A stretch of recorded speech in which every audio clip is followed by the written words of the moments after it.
But these are premier spots, like I'm saying, if you want to go where there are no humans. And I'm sure Bigfoot likes the fall scenery, right? He doesn't want to get out of Northern Ontario until the leaves come down, because then he can't hide, and everybody enjoys the colorful fall show we get up here, right? So I would assume that he's just starting to migrate now. And I do think they migrate, absolutely. We've noticed many times, as I've said, the fall seems to produce the most activity up here.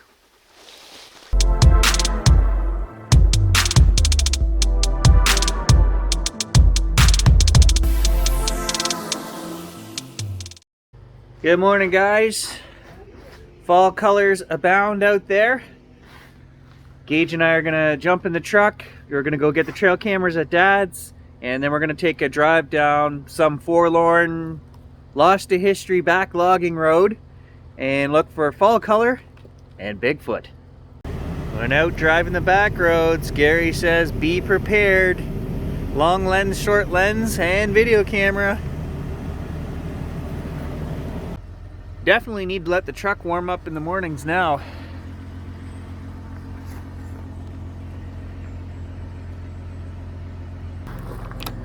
Come on.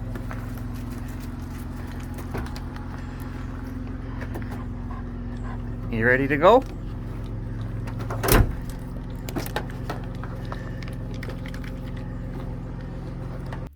First stop of the day, guys. I always take a picture of that tree every season. It's the only pretty thing in this little stretch, and every year I take his photograph.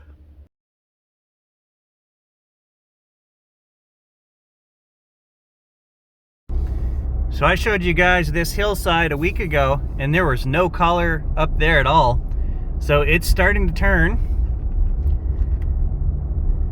Inside that mountain right there is a very famous installation. There was a nuclear bunker in there, which was full of computers, and it ran a communications center between Canada and the US.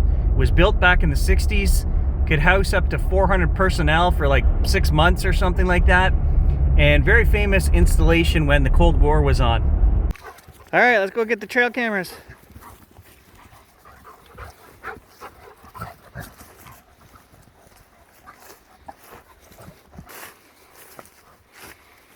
Quick pit stop to get the trail cams this morning. Let the dogs have a little play.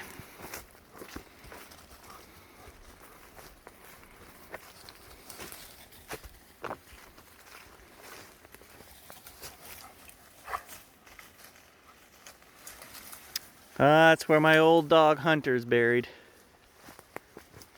I haven't been getting a lot of action on these trail cameras out at Dad's the last month and a half, so I'm actually gonna round them up, take them home, clean them, put new batteries in them. And my place is polluted with deer and wildlife right now, so we'll probably just put them out in the back somewhere behind my house. Lots of mushrooms out here on the trail. 'Tis the season.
Fair amount of color here behind Dad's. You don't really notice the maples when you're walking the trail because it's kind of swampy here, so there's a lot of softwoods. But in the fall, you sure notice the maples that are here.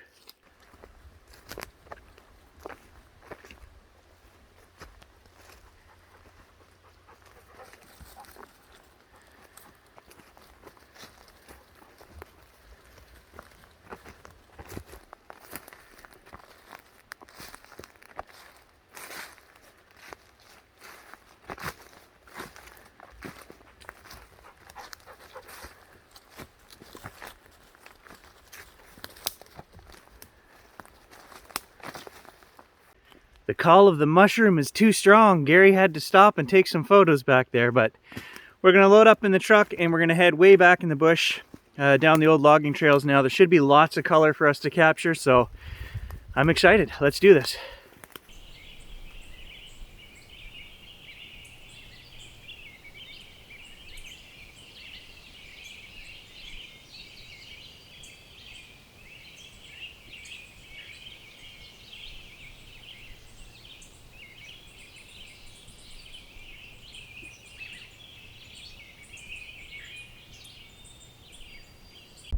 This road is terrible right now.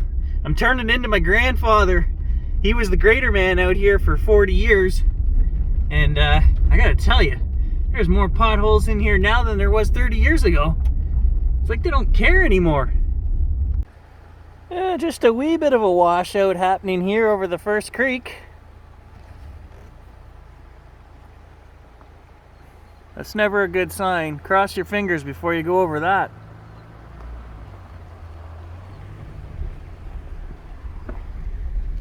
I guess we're good. One time Grant and I pulled over and it was a paved secondary highway, and pulled over to take some pictures in the fall, and the same thing happened under the culvert, but it happened right because of the weight of my vehicle, under my vehicle, and the truck went like that, and one tire, the front tire, sunk into the ground, and the rear tire was 2 feet off the ground, and we had to wait for another truck to come along and tow us out. True story. And how did we fix it? Same way that guy did. We put a big stick in it to let everybody know to stay the hell away from there. All right, this is as good a spot as any to get out and let Gage out of the back.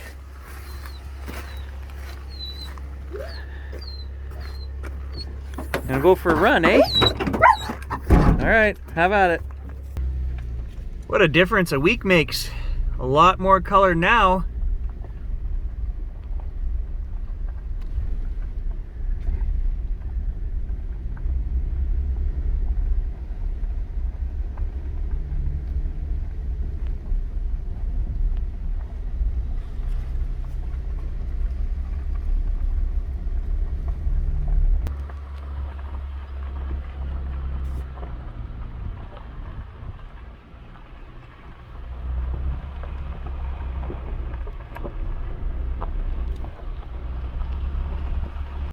The views back here never get old, guys. I love this time of year. I could spend every day out here just with the camera. You know, it's so beautiful.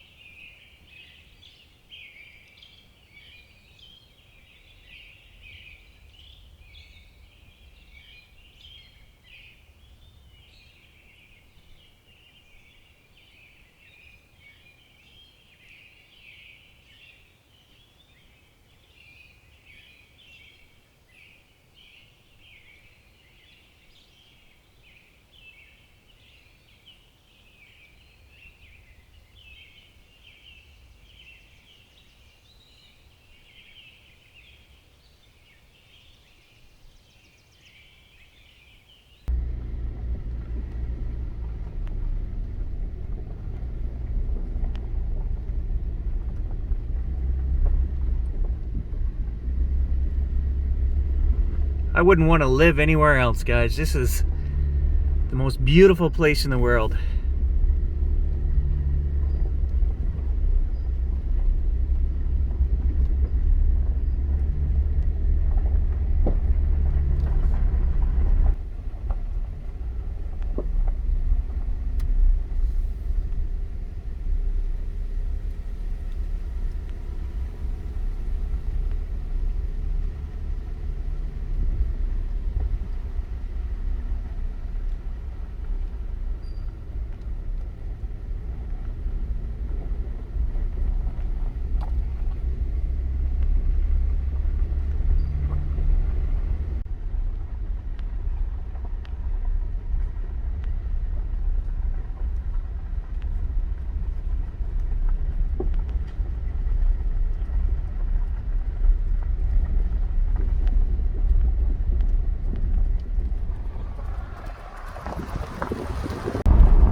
Wheel bearing? I don't know. Something making a nasty squeak down there. And it's not the brakes, so gotta be a wheel bearing, I think. Don't buy a Dodge.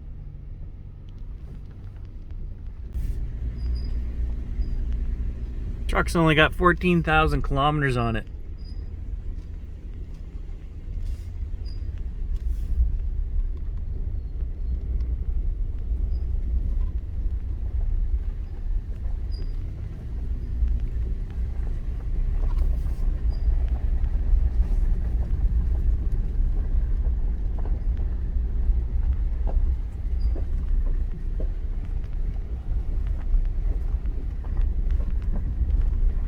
Again, always more loopers than I can point out in one of these trips, guys, so lots and lots of them.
And it looks like storm clouds moving in. But I want to take Gage and actually go for a little walk. We're quite a ways back in the bush now. And I'm really tired of listening to this squeaky wheel on the truck, so I think I want to go for a walk.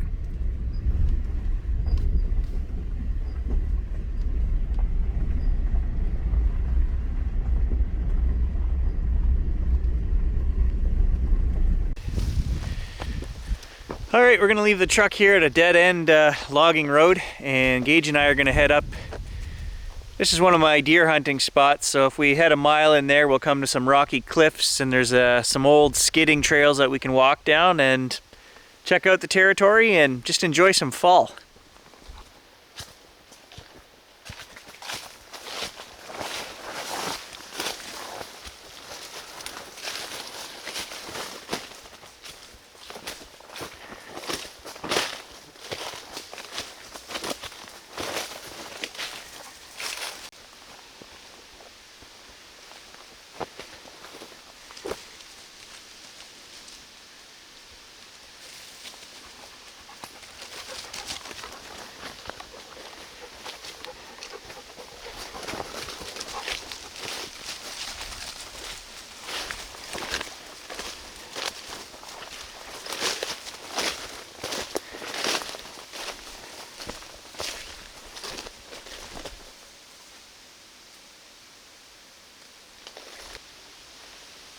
Up in there, those rocky cliffs, all high hemlock hills.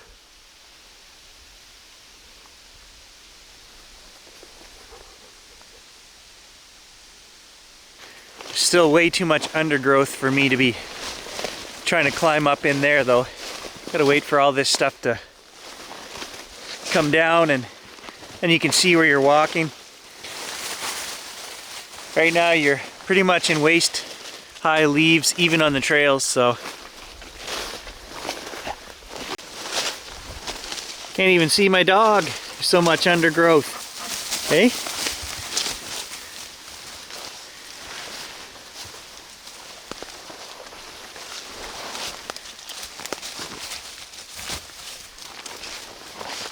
I wish I could jump like him.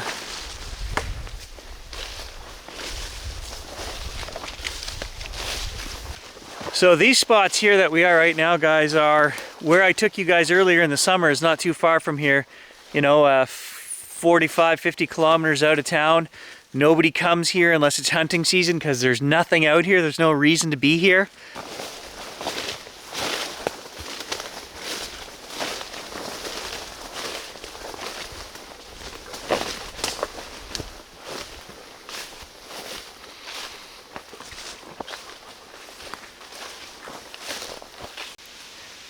Twice now, I swear, I've heard whistling.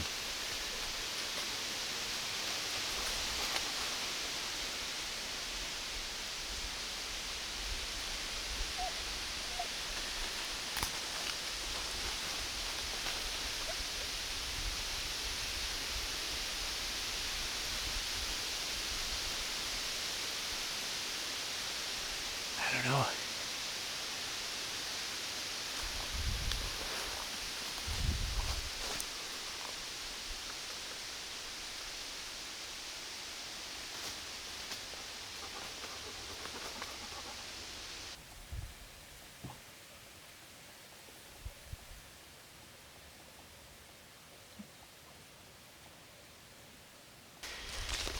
Alright guys, I think that's it for this trip. Gage is worn out.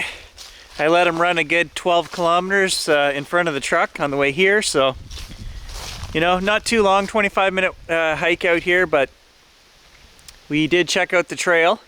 Still a lot of leaves down here at the bottom end. We're going to get out for sure again in the upcoming weeks, so thanks for joining us, guys. Stay tuned, lots more fall color to come.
I'm just sitting out here filling the hot tub right now and doing a little reading while I wait for it to top up. I am about halfway through The Road Less Traveled, Scott Peck. We talked about this as the book that I am currently reading. When I genuinely love, I am extending myself, and when I am extending myself, I am growing. The more I love, the longer I love, the larger I become. Genuine love is self-replenishing. The more I nurture the spiritual growth of others, the more my own spiritual growth is nurtured. I am a totally selfish human being. I never do something for somebody else, but that I do it for myself. And as I grow through love, so grows my joy, ever present, ever more constant. Neo-Puritan, perhaps I am also a joy freak. As John Denver sings, love is everywhere I see it. You are all that you can be. Go on and be it. Life is perfect. I believe it. Come and play the game with me. Love is Everywhere by John Denver. So that is just a little spiritual wisdom via Gary through Scott Peck, now deceased, right? Book 1. We're going to read the other book later, but I thought that was pretty good summation of the first 160 pages, right? Love basically is the nurturing and growth of someone else's spirit, okay? That's what love is. And you can even do that to for your own spirit, right? You can love yourself.